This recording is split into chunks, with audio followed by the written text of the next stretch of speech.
नमस्कार दोस्तों, मैं Kartik Sharma. Math bye Kartik sir classes में आपका स्वागत है। कल अपन ने घनाभ के सूत्रों के बारे में अध्ययन किया था। आज अपन घन के सूत्रों के बारे में अध्ययन करते हैं। घन को इंग्लिश में क्यूब कहते हैं। जैसे घन की आकृति इस प्रकार से होती है।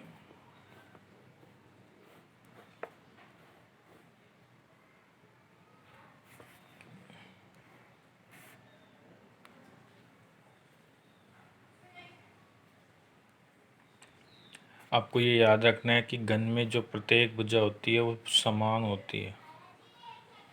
समान का मतलब क्या होगा? L, B और H, इन तीनों का मान ही क्या होगा? समान, जिसको अपन क्या मान लेते हैं? A।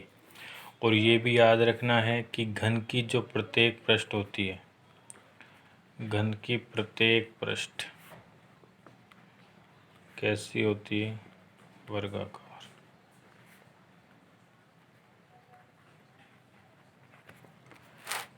ठीक है, अब उसी क्रम में अपन बात कर लेते हैं घन का संपूर्ण पृष्ठीय क्षेत्रफल।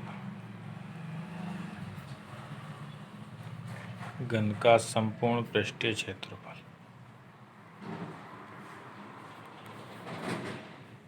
संपूर्ण का मतलब इसमें कितने पृष्ठ हैं? टोटल पृष्ठों की संख्या इसमें कितनी है? 6। अब आपको बताया प्रत्येक पृष्ठ कैसी होती है? वर्गाकार। तो एक वर्ग का क्षेत्रफल क्या होता है? भुजा स्क्वायर। तो 6 पृष्ठों का क्षेत्रफल क्या हो जाएगा? 6 भुजा स्क्वायर। ठीक। उसके बाद बात कर लेते हैं घन का पार्श्व बोल दो या वक्र बोल दो।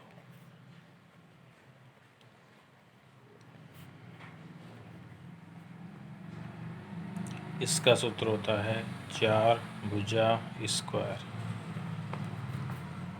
पार्श्व का मतलब क्या होता है? ऊपर और नीचे की पृष्ठों को छोड़ दो। तो छोड़ने का मतलब क्या हुआ? टोटल पृष्ठें कितनी है?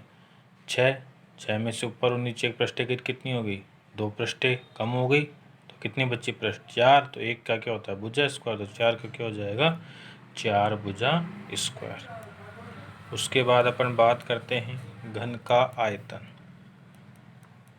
घन का आयतन। घन का आयतन आपको पता है, घन का आयतन होता है भुजा क्यूब। इन सूत्रों को याद करने हैं और नोटबुक में नोट भी करने हैं इनको। उसके बाद आते हैं घन के विकर्ण की लंबाई। घन के विकर्ण की लंबाई। घन के विकर्ण की लंबाई क्या होती है? √3 गुणा भुजा। ये किसके सूत्र थे? आपके घन के। अब एक बात याद है कि भाई ये इन सूत्रों के अलावा और सूत्र भी बनते हैं कि हाँ बिल्कुल, इनके अलावा और सूत्र भी बनते हैं, लेकिन वो क्या होता है? प्रश्न के अनुसार दिए जाते हैं। कभी कभी क्या होता है कि घनाकार पृष्ठ बता देगा और कह देगा ऊपर की पृष्ठ खुली हुई है। अब जब ऊपर की पृष्ठ खुली हुई है तो ऊपर की पृष्ठ है ही नहीं, तो कितनी पृष्ठें बन जाएंगी? 5 बचेंगी। तो फिर उसके अनुसार सूत्र का प्रयोग किया जाएगा। मोस्टली ये सूत्र ही काम आते हैं। ठीक है। अब एक बात ये आपको याद रख लो कि घन की प्रत्येक पृष्ठ तो कैसी होती है? वर्गाकार। और घनाभ की प्रत्येक पृष्ठ कैसी होती है? आयताकार। ठीक। उसी क्रम में अपन आज बेलन के बारे में और अध्ययन कर लेते हैं, जिसको अपन क्लाइंडर कहते हैं। देखो बेलन की ओर देख लो आज। बेलन।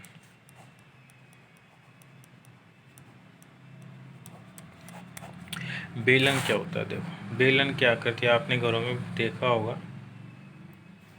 बेलनाकार जो पृष्ठ होती हैं, जैसे नल का जो पाइप होता है और जिससे अपन खाना बनाते हैं, ये बेलनाकार पृष्ठ होता है। जिसमें ये वाली पृष्ठें, ऊपर और नीचे वाली पृष्ठ, ये पृष्ठ होती हैं वृत्ताकार। कैसे पृष्ठ होती हैं? वृत्ताकार। तो और ये पृष्ठ होती है, इसको अपन वक्र पृष्ठ भी बोलते हैं। वक्र का मतलब यही होता है कि ऊपर और नीचे की छोड़ दो और जो बच गई वो पृष्ठ वक्र है, इसको अपन कहते हैं ऊंचाई h। देखो खोखला बेलन भी है, लेकिन खोखले बेलन का क्या 1 या 2 प्रश्न मिलेंगे आपके सिलेबस में, तो जब प्रश्न कराए जाएंगे तभी आपको सूत्र बता दिए जाएंगे। बिल्कुल ईजी है, मतलब ये याद होगा तो खोखला भी हो जाएगा अपने आप ही। ठीक है, अब बात करते हैं सूत्र के बारे में। तो सबसे अपन पहले बात करेंगे बेलन का वक्र पृष्ठीय। देखो वक्र लिखा मिल जाए या पार्श्व लिखा मिल जाए तो एक ही बात होगी, पार्श्व पृष्ठीय क्षेत्र। सूत्र आपको याद रखने पड़ेंगे, इसका होता है 2πr/h। पाई का मान पता ही है, त्रिज्या पाई का मान पता है ना, कितना होता है पाई का मान 22/7। आर क्या कहलाएगी, बेलन के आधार की त्रिज्या। ठीक, एच क्या कहलाएगी, ऊंचाई। तो यहाँ पर लिख लेंगे आर बराबर क्या है, त्रिज्या। त्रिज्या कौन सी है, बेलन के आधार की। ठीक, एच क्या कहलाएगी, ऊंचाई। किसकी ऊंचाई कहलाएगी, बेलन की ऊंचाई। ठीक, उसके बाद आता है बेलन का संपूर्ण पृष्ठीय क्षेत्रफल। संपूर्ण पृष्ठीय क्षेत्रफल, बेलन के संपूर्ण पृष्ठीय क्षेत्रफल आपको याद रखना होगा 2πr/r+h। वही आर त्रिज्या, एच क्या कहलाएगी, ऊंचाई। ठीक है, उसके बाद आता है बेलन का आयतन, वॉल्यूम ऑफ क्लाइंडर। बेलन का आयतन क्या होता है, πr²h। आर त्रिज्या है, एच क्या है, ऊंचाई। ये किसके सूत्र हैं, आपके बेलन के। अब इसमें भी कभी कभी क्या करता है कि बेलन के ऊपर के पृष्ठ को खुला छोड़ देता है। देखो पृष्ठ का मतलब होता है बंद।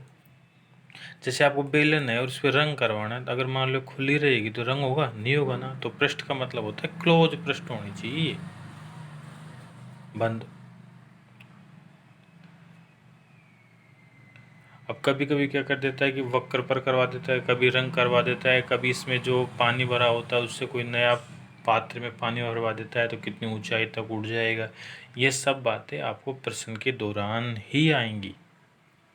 तो आज एक काम करना है, इन सूत्रों को और जो कल सूत्र बताए गए थे उनको भी अपनी नोटबुक में अच्छे से नोट करो और इनको याद करो। अभी इसमें 2 और बच गए, एक तो बच गया गोला और एक बच गया शंकु। उनको अपन कल करेंगे। आज आपका काम क्या है कि कल जो सूत्र बताए गए थे वो और आज जो सूत्र लिखाए गए इनको अच्छे से याद करें, लिख लिख कर याद करें।